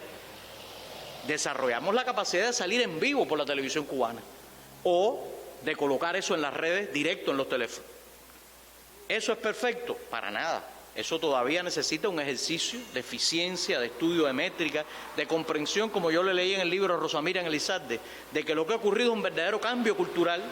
La pandemia sí modificó el consumo cultural y todavía yo creo que eso no está analizado suficiente y no lo demuestra. Y lo que voy a decir es polémico, no importa, pero lo demuestra la poca afluencia de público a las presentaciones de nuestros libros en la cantidad de subsedes que ha diseñado la Feria del Libro. Es un dato digno de tomar en cuenta. ¿Cómo cambió el público? ¿Cómo cambió los horarios de asistencia a los lugares? Ya no estoy hablando solo del tema de transporte, estoy hablando de lo sucedido post pandemia. ¿Cómo puedo entonces yo diseñar un festival, un evento cultural que obvie un tema semejante? Y los resultados es que los autores presentan los libros a veces con 10 personas máximo en un escenario. Eso no es o no un problema. ¿Es o no valioso que eso que sucede en lo físico, en lo analógico, tenga su traducción virtual simultánea como una manera de alcanzar a estos smartphones hoy, donde nosotros todos no nos damos cuenta, pero estamos continuamente dependiendo de lo que ahí se publica y se consume? ¿Eso no es importante para entender lo que está pasando con nuestros periódicos impresos o lo que sucede con el noticiero de televisión y cómo hay un segmento etario que no consume esos espacios tradicionales? Es decir, yo creo que las revistas culturales están sujetas a estos desafíos igualmente. Y yo creo que nosotros tenemos un deber con ese movimiento de revistas, ¿no?, con lo que significa, siempre lo digo, no puse de ejemplo Revolución y Cultura por gusto. Ahí están los 60 años de historia del movimiento cultural cubano y veamos su traducción virtual, a ver si entendemos lo que estamos debatiendo. Estamos en ese deber, porque eso no es una crítica a Revolución y Cultura, esa es la manera en que este Ministerio de Cultura no entendió lo que significaba su revista símbolo, ¿no? Pero no me puedo pasar toda la vida de brazos cruzados, de francotirador con el tema. Tengo que buscar soluciones, tengo que buscar alternativas para que la jiribilla también, ¿cómo se dice? Para que la jiribilla desarrolle esa capacidad audiovisual. Y habría que ver cómo en esta Casa del Alba, en esa revista La Jiribilla, no ha habido una cámara. Bueno, perfecto, nos compramos 6 cámaras, nos compramos un estudio, desarrollamos la cadena, tenemos que comprar una imprenta, tendremos que lograr hacer nosotros esa revista, porque ¿cómo se lo puede pedir usted a un Estado que está en las circunstancias que conocemos y que se tiene que ocupar de las termoeléctricas con urgencia, como tantos problemas que discutimos de los hospitales, de la educación? Es decir, nosotros también podemos generar alternativas. Y yo creo muy importante discutir hoy, como aquí he escuchado, todas las ideas que puedan significar esas alternativas en tiempo de la virtualidad, que no excluyen de una vez que esas revistas también estén impresas y estén en nuestros principales centros de estudio o en nuestras bibliotecas o en todos los sitios donde tienen que estar. Gracias, Alessi. Sí, agradezco tu intervención porque traes a colación el tema no solo de la virtualidad, sino esas iniciativas que se desarrollaron como mencionaba al inicio de este panel, en tiempos de pandemia y que también diversificó la manera de cómo se consumía y se transformaba y se obviamente socializaba el contenido cultural. ¿Alguien más del público? Le cedemos la palabra a Iramis y luego a Víctor, que quiere tomarla desde el panel. Hasta ahora nadie ha interpelado al panel o le ha hecho alguna pregunta, pero bueno, si alguno luego quiere sumar alguna otra idea, se agradece. Bueno, buenos días. Yo solo quería comentar, apuntar una cuestión que a mí sí me hace un poco de ruido cuando se plantean los problemas de los medios. Cuando el problema de los medios se plantea como un problema estrictamente técnico, un problema estrictamente tecnológico. Hay muchos medios que siguen siendo, por ejemplo, impresos y que son leídos en el mundo entero. Creo que habría que preguntarnos también a quién le habla, no solo la jiribía, sino, por ejemplo, yo fui primer miembro del Consejo Editorial del Caimán Barbudo, y esa era una preocupación que teníamos, los medios, sobre todo las revistas culturales, como expresión también de movimientos culturales, como expresión de políticas culturales, que es lo que conectaría con alguien. Entonces, a lo mejor es una pregunta que probablemente ustedes se han hecho, que yo me haría también, bueno, la jiribía, ¿cuál es la política cultural o cuál es el proyecto el horizonte cultural o cuál es el movimiento cultural de qué es expresión al cual apunta? Y eso nos podría dar alguna respuesta, independientemente de si la jiribilla se hace digital, si se hace impresa, porque además la jiribilla no es una revista de publicidad ni una revista de divulgación cultural, es una revista de pensamiento, en primer lugar. Entonces, ahí yo creo que es un matiz para poner sobre el debate, para pensar este problema, que no es solo de la jiribilla, le pasa a otras revistas culturales, o le pasaba al Caimán Barbudo. Gracias, Irami. Víctor. Sí, miren, una cosa que creo que tenemos que acabar de entender. Mientras sigamos hablando como si el medio digital fuera la traducción de una revista analógica, prácticamente la mitad de esta conversación es inútil. Las revistas digitales no son la traducción de la revista analógica. La posibilidad de estar, por eso hablé de, no, parece que esa parte se quedó en el aire. Yo hablé de multimedialidad, intermedialidad y transmedialidad. Cuando usted tiene una revista en papel, se la tiene que leer de manera secuencial. Cuando usted tiene un medio digital, tiene un hipervínculo, lo pincha y se va a lo mejor a una música. Eso no se puede hacer en papel. Estamos hablando de dos cosas distintas. Y mientras no entendamos eso, seguimos en el siglo XIX.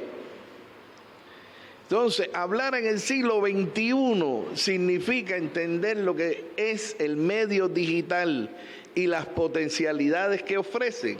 Porque cuando entiendes las que ofrecen, te das cuenta de las que se desaprovechan. Ese es el problema del medio digital. Entender las que se desaprovechan. Eso es una cosa. Una segunda cosa, a nosotros los cubanos nos duele mucho, nos duele muchísimo y le pedimos continuamente al Estado, pero en el mundo hay una cantidad enorme de revistas de primer nivel que no pagan. No nos gusta escuchar eso. Las revistas académicas no pagan. Es al revés. Las personas están orgullosas de poder publicar ahí. Las revistas de investigación no pagan. Usted se siente en la gloria cuando publica. A mí me publicaron en Poetry en los Estados Unidos. Eso es una gloria porque es la revista de poesía más grande del mundo. No paga. Yo tengo que estar feliz. Es al revés. ¿Entiendes? Pero para eso hay que hacer lo que dice Iramis. Para eso te tienes que convertir en líder. Y la discusión real de las publicaciones culturales cubanas es que no son líderes. Ese es el problema. ¿Entiendes? Y entonces esa es la discusión de fondo que hay que tener. Porque si no, todos llegamos y le decimos al Estado, necesitamos esto para que la revista dure. Las revistas no duran porque los estados le pongan dinero. Ese es un tercer problema. Las revistas son objetos culturales y como todos los objetos culturales obedecen a ciclos de vida. Hay momentos en los que están en la cumbre y momentos en los que se caen. Se hace el análisis de por qué se caen. Porque si no pensamos así la cultura, tampoco vamos a avanzar 1 milímetro. O sea, hay que utilizar las métricas modernas y darse cuenta de cuando una revista deja de ser leída y preguntarse qué pasó. ¿Entiendes? Eso es elemental. Entonces hay que empezar a pensar de otra forma los escenarios culturales. Y esto que estamos diciendo para la revista vale en general para la cultura. Es lo que ha hecho Alexis cuando ha hablado de que las presentaciones de libros tienen menos personas. Entonces alguien viene, un investigador, por eso es una lógica, donde está la producción, la distribución y está la investigación. No nos podemos saltar el paso de la investigación y de imbricar la investigación con todo esto. Y las revistas, cuando dije Orígenes con 60 ejemplares, es porque con 60 ejemplares se las mandaban a Octavio Paz, se las mandaban a José Luis Borges. Pero eso lo puede hacer aquí desde Revolución y Cultura, La Jiribía, no sé qué, pero todos tienen que tener grandes archivos para comunicarse con el resto del mundo. Y esa es la manera en la que contactan a las grandes figuras, las grandes personalidades, y tienen después las publicaciones y el beneficio de los que quieren publicar en tu publicación, y son ellos figuras de primer nivel y descienden hasta ti. No te están haciendo un favor, están entendiendo que tú en el pequeño paisito, en las condiciones en las que vives, eres brillante. Pero hay que ser brillante. Eso no es para personas de segunda línea ni para proyectos de segunda línea. Esa es la ambición. Si no hay ambición, no hay nada. Y lo que tenemos que insuflar es la ambición en ese universo. Que lo que hemos ganado en tecnología y en espacios digitales y todo eso es fundamental. Vaya, se trata de la convivencia y el protagonismo que toca en cada época. Entre los problemas que estamos enfrentando también, y Víctor lo rozó, es que algunas de nuestras revistas dicen que son digitales y son PDF, o sea, no se puede interactuar con ellas. O sea, algunas de estas revistas que hemos mencionado, como era la Gaceta colgada en el sitio de la UNIAC, tú no podías interactuar con ellas. Hace años, estaba Nirma en la Jiribilla, nosotros empezamos un proyecto de hacer una revista, una versión digital de la Gaceta. Y esa versión implicaba un diseño, un webmaster, o sea, un movimiento en función de una revista digital que no es Casa de las Américas y Revolución y Cultura o la Gaceta en un momento determinado colgado en PDF. Ese es otro desafío. Está claro que no podemos estar con una manito aquí y otra esperando a que, como digo yo, el ciberdespacio se dinamite. Son limitaciones tecnológicas que tenemos por una suma de cosas y la vida y el futuro la transformarán. Pero tenemos que tener respuesta también a la realidad, a eso que dice el enunciado, o sea, en nuestra Cuba de hoy tenemos que tener respuesta. Una cosa tampoco, con el tema de la pandemia han llegado muchas cosas para quedarse, pero también existen otras cosas que debemos recuperar y que se complementan y se enriquecen. Y Alexis, que vayan 10 personas a un lanzamiento de libro, es más allá de que existan las versiones en ebook. Es preocupante. Por eso Abel no hace mucho de una clarinada, porque se ha retrocedido en el hábito de lectura, indiscutiblemente. Esa cosa de que más y el que menos tenía una biblioteca en su casa, eso ha desaparecido. Y sin embargo, la serie más... Esto es un performance de Víctor para llevar la atención, para protagonismo. Oye, las ferias últimas de Frankfurt, o de Bogotá, o de Buenos Aires, que acaban de ocurrir, abarrotadas de gente. Y está claro que el ebook existe un público y ese público se va ampliando cada vez más. Y el día de mañana tendremos un país, una sociedad, de todo el mundo tenga su tablet, todo el mundo tenga su otro entrenamiento, todo eso es verdad. Pero indiscutiblemente también tenemos tradiciones y soportes y demás que limitados, acorde con nuestra economía, por eso digo, no se trata de que florezcan 100 revistas, porque además el igualitarismo es la peor de las desigualdades y nosotros hemos padecido de igualitarismo. Y los que están aquí presentes se acordarán que copiando el modelo soviético, hubo una época en que todo ministerio y todo instituto tenía una revista y te la sacaban hasta en cromo y se gastaban una millonada y esa revista no la leía nadie. Por eso estoy diciendo, contado y en ediciones limitadas, como complemento, como polea de transmisión de lo que es la revista digital, que no es sustituirlo para nada. Revista digital que no es revista en PDF. Me parece que es muy importante. Y otra cosa tiene que ver con lo que apuntó Alexis. Hemos retrocedido en los hábitos de lectura. Indiscutiblemente hemos retrocedido en los hábitos de lectura. Y eso es una cosa preocupante para todo el sistema institucional de la cultura en nuestro país, pero para la educación, para la sociedad en general. Y esto se debe a muchas causas, más allá de que estén apareciendo los libros en soporte de papel o no.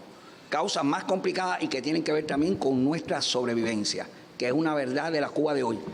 ¿Cuál es el desafío?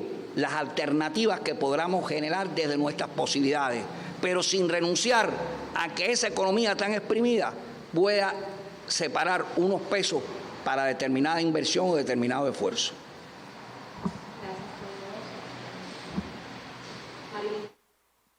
Yo quería, en ese sentido del tema de los públicos, hay una gran carencia de estudios de públicos en el sector de la cultura.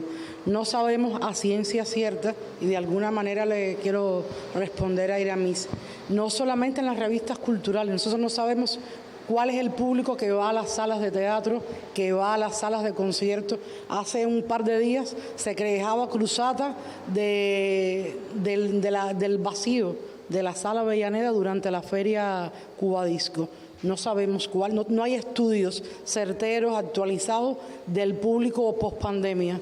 Si habían algunos de prepandemia, no han calado en las instituciones culturales, en los gestores culturales como debía, pero ahora mismo nadie sabe, ojalá que alguien me demuestre lo contrario, quién va al cine, quién va al teatro, quién lee, qué tipo de cine se ve, qué tipo de libros son los que al público cubano que lee le interesa, cuáles son esos libros que capaces de mover al lector, porque queda demostrado cuando a la gente le interesa, desafía los problemas del transporte, de la falta de electricidad y va al encuentro de lo que quiere hacer, pero no hay a ciencia cierta, no se genera así.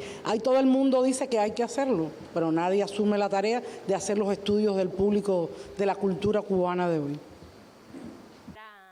Por favor, Elizabeth.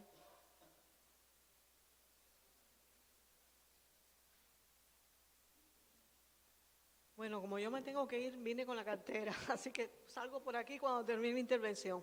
No, yo quería felicitar a la Jiribilla por este encuentro, que más que celebrar este aniversario, ha sido un encuentro de revisteros culturales, tanto de los que son como los que han sido. Y me parece que necesitamos este tipo de encuentro más a menudo, quizás hacer un encuentro con un mayor ámbito, ¿no? Inclusive invitar a las provincias también, porque realmente creo que es un tema muy importante en este momento en la cultura de nuestro país, en el cual no se están haciendo casi libros en papel, que los libros también son digitales y que casi todas las revistas, con excepción de algunas, son digitales. Yo tengo una preocupación muy grande y es la visibilidad de las revistas culturales, en general de todo lo que se hace en este medio, ¿no?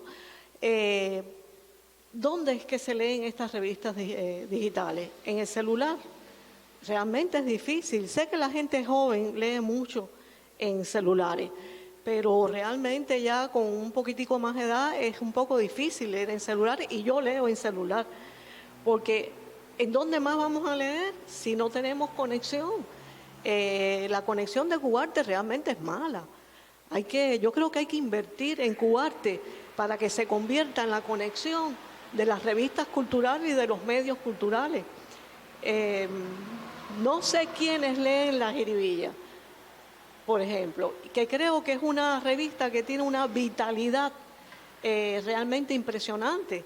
Usted lee periódicos nacionales como Tribuna de La Habana, como Juventud Rebelde, incluso hasta como Granma, y a veces repiten la misma noticia una semana o más. Es realmente aburrido leer los periódicos nacionales, y yo veo que La Jiribilla tiene una vitalidad, y no es porque esté aquí presente Rosa y que yo colabore con La Jiribilla, pero realmente me asombra la vitalidad que tiene y cómo se renueva esta revista cada rato. Ahora, ¿quiénes la leen? Es lo que expresaban aquí, como Víctor empezó a decir al inicio. ¿Cómo irradiamos esa cultura? A veces con el libro y con la revista física podía quizás hacerse una radiación mayor, porque como quiera que sea, el libro físico era una tentación para alguien que lo veía, sobre todo si tenía un diseño atractivo. Pero ¿cómo buscamos nosotros la revista digital? Hay un problema de promoción también. ¿Por qué en la televisión no se promueven las revistas digitales? Promovemos tanta bobería en la televisión. ¿Por qué no promovemos las revistas digitales? Ponemos los sitios, un spot de una revista digital. Yo creo que eso sería importante. La promoción en este momento es tremendamente importante para las revistas digitales. Y con esto hago mutis. Elisa, un momentico rápido, te agradezco que nos haya acompañado en esta mañana y un poco responder de alguna manera lo que comentabas, o sea, la frecuencia con que podamos hacer este espacio de debate cultural. La idea es iniciar, o sea, iniciamos con este panel, pero es que todos los meses podamos convocar a varios para sumarnos a debatir sobre temas específicos. En lo que referías de invitar a otros de provincia y promover revistas digitales en la televisión, eso va con la cuerda de la intervención que hizo Alexis Triana. O sea, realmente lo que él planteaba era precisamente eso, cómo traducir a través de cadena streaming y otros soportes que ya están estableciendo, llevar esa producción a la televisión y a otras plataformas y escenarios. Por ejemplo, no habría que para hacer un panel invitar a, como sucedió una cuestión de transporte, que no podía estar Riverón y Novaes, que vamos a ver su intervención, sino que a cadena de streaming que ya están establecidos, estos soportes se graban y se envían muchas veces en vivo y en momento. Agradecerte, mencionabas algo que era lo referido a la vitalidad de la revista, y lo iba a hacer al final, pero aprovecho la oportunidad también de que ya te vas y hacer el agradecimiento extensivo a ustedes como colaboradores, que sin ustedes no hay manera de sostener una publicación como esta, y sobre todo a nuestro equipo de trabajo. Pocas personas piensan o reflexionan sobre cómo la revista La Jiribilla, en este caso, y es de la que hablo, durante la etapa de pandemia no dejó un solo día de publicar, donde hubo personas enfermas, familias enfermas, con dinámicas difíciles, no solo familiares y personales, sino también emocionales y psicológicas, y no se dejó de publicar, de trabajar y de producir contenido en ese sentido. Y ese agradecimiento sostenido es obviamente a nuestro equipo de trabajo y a ustedes, a los colaboradores. Gracias por estar y que bueno se repita en la próxima ocasión. Muchísimas gracias. Gracias, Rosa. Chao. Chao, un abrazo. Teuma, querías también...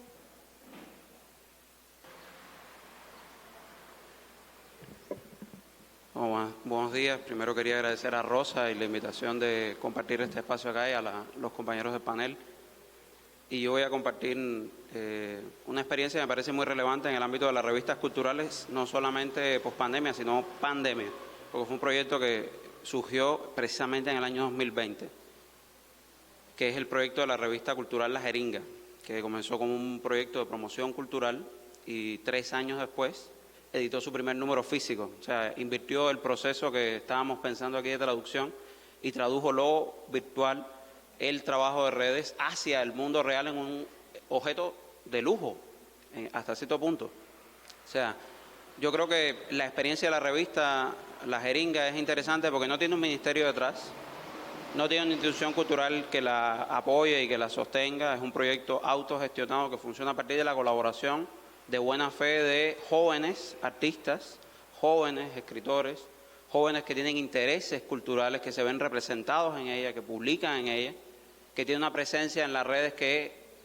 mantienen precisamente a partir del bolsillo de sus propios colaboradores y de su núcleo gestor, y que puede hasta cierto punto ser un proyecto de éxito porque jóvenes en todo el espectro cultural, o sea, el espectro que va desde Iramí Rosselló hasta, que se ve un personaje como Ricardo Acosta Arana, leen y siguen la jeringa. O sea, yo creo que hay un problema y hay una palabra que tenía que ver con, quizá no es liderazgo, sino hay un problema cuando un objeto cultural, cuando una revista cultural se vuelve irrelevante. O sea, yo creo que la relevancia es siempre una cuestión fundamental para cualquier revista. Porque la relevancia o la irrelevancia de una revista tiene que ver con a quién habla, qué discute, quién la lee, qué se ve en ella. Y yo creo que, en principio, podemos decir que una revista como La Jeringa, los números de La Jeringa, las métricas de La Jeringa, el público al que representa se ve en ella. Es relevante para un sector creciente de jóvenes que no leen La Jiribilla, que no leen, lamentablemente, Casa de las Américas, o Temas, o La Gaceta de Cuba, ninguna otra revista, pero sí leen esa, sí siguen esa. La revista ha logrado implicarlos, la revista ha logrado sumarlos, la revista ha visibilizado su trabajo en la música, en las artes visuales, en la literatura, en el ensayo cultural. O sea, yo creo que podemos mirar perfectamente esa experiencia como un ejemplo de, como se diría, digamos, en la jerga usual, buenas prácticas. O sea, ¿qué tiene esta revista que le falta todo lo que las otras revistas culturales tienen y que sin embargo logra hacer algo mucho mejor que todas ellas? Que es ser relevante para un público particular. Gracias, Teuma. Yo creo que en esto que traías a colación es importante las alianzas que se pueden establecer entre todas las revistas, cualquiera sean sus formas de producción de contenido y demás.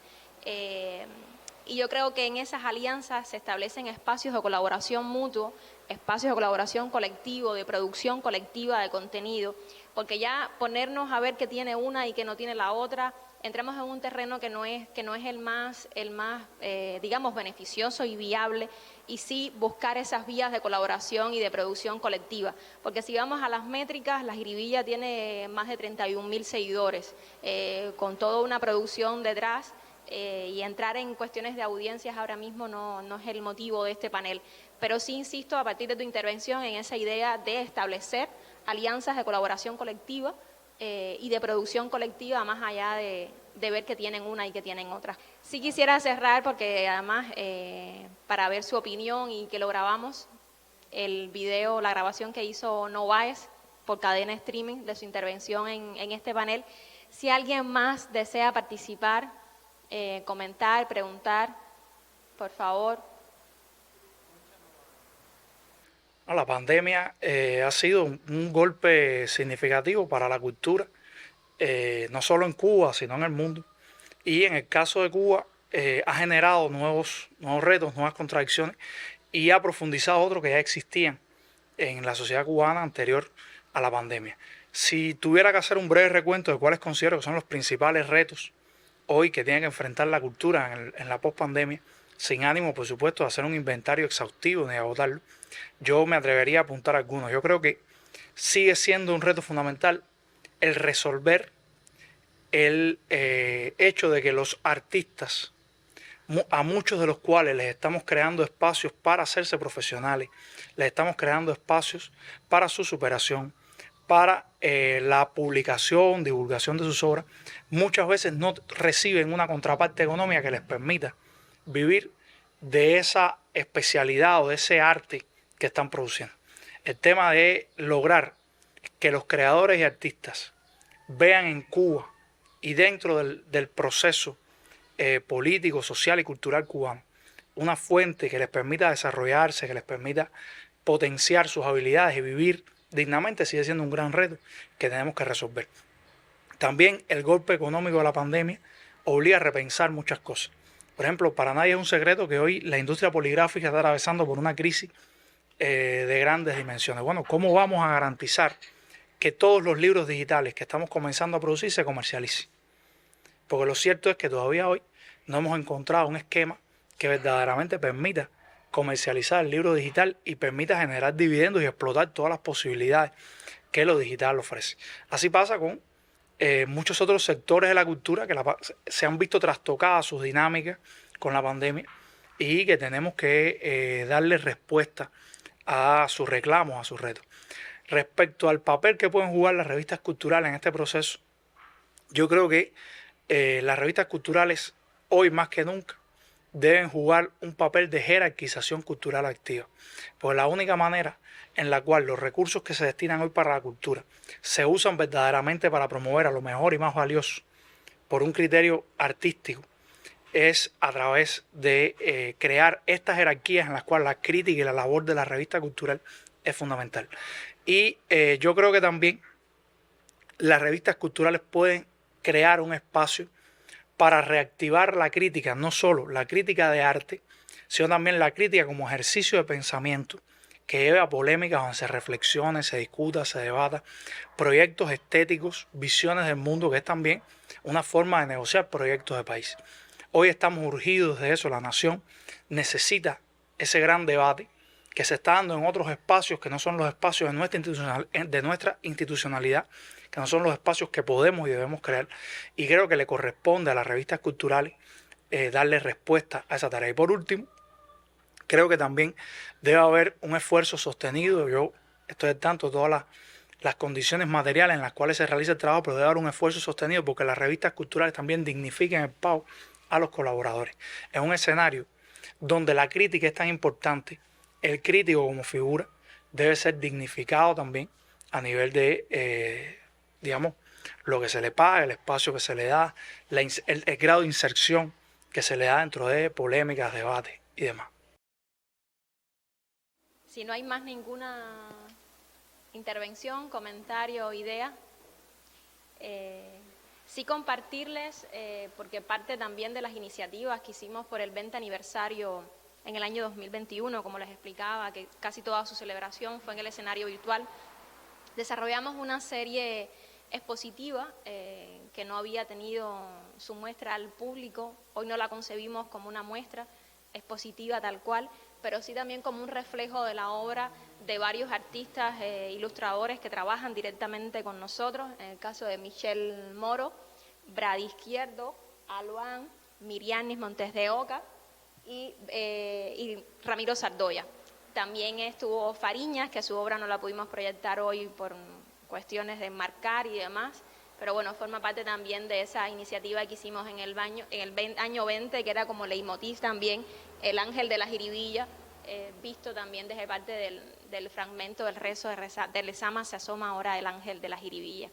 Agradecerles a todos y a todas por compartir hoy con nosotros, ya luego les haremos saber de la salida. Yo creo que si podemos tener, no pensamos en eso, alguna hoja donde nos puedan dejar sus correos o alguna vía de enlace para luego enviarles esta grabación, ya sea la salida que hagamos por cadena streaming, podcast o libro electrónico una vez que lo desarrollamos.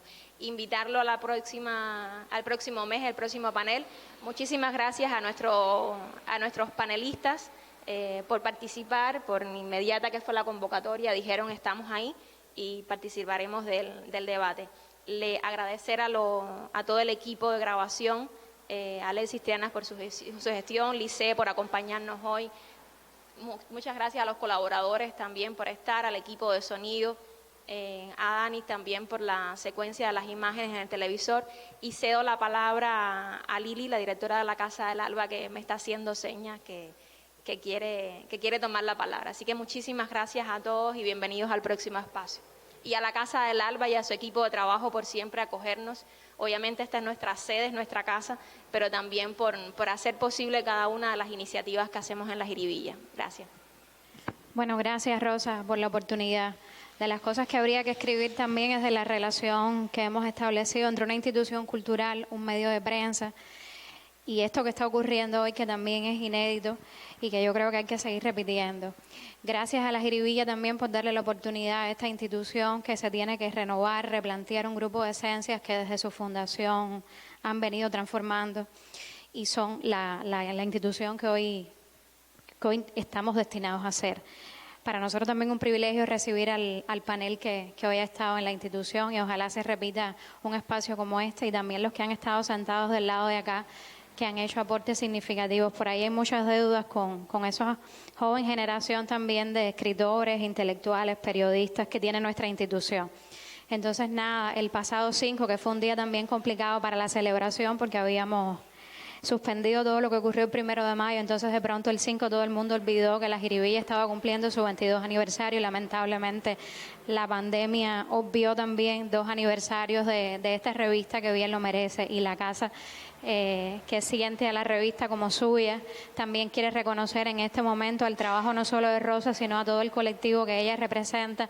Entonces yo le pido a la subdirectora también de la institución, a Graciela, que es parte del equipo de comunicación, que me acompañen a entregar este reconocimiento sencillo, pero de verdad con todo el cariño para la revista La Jiribilla en este aniversario.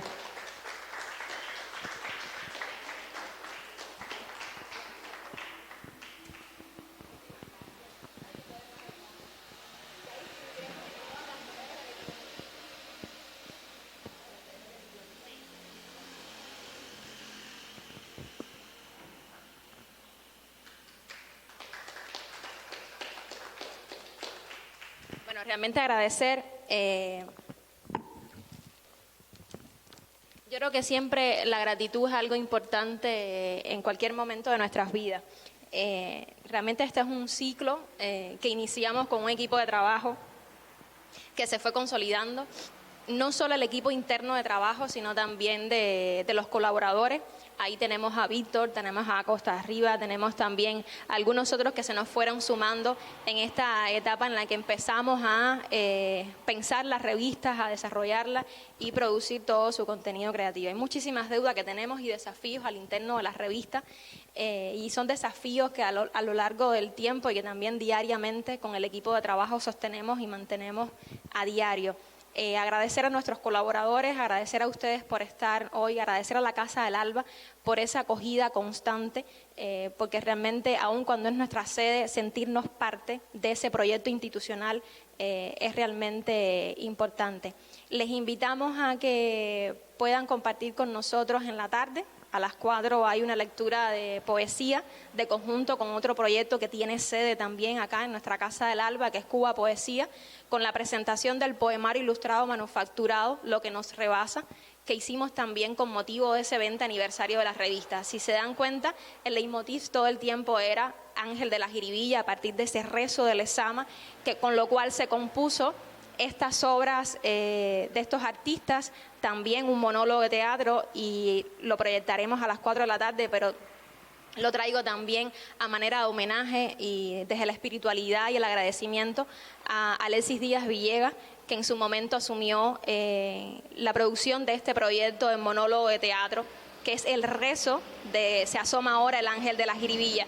Y bueno, este poemario que lo hicimos de conjunto con el proyecto que llevaba Sigfredo Ariel, otro referente dentro de la cultura cubana y referente, colaborador nuestro en la revista, es una manera también de rendirle homenaje a todo su aporte dentro del ámbito cultural y bueno, también en la revista. Ese poemario se compone de una selección de 20 poetas que durante los 20 años de la revista publicaron su obra en la misma.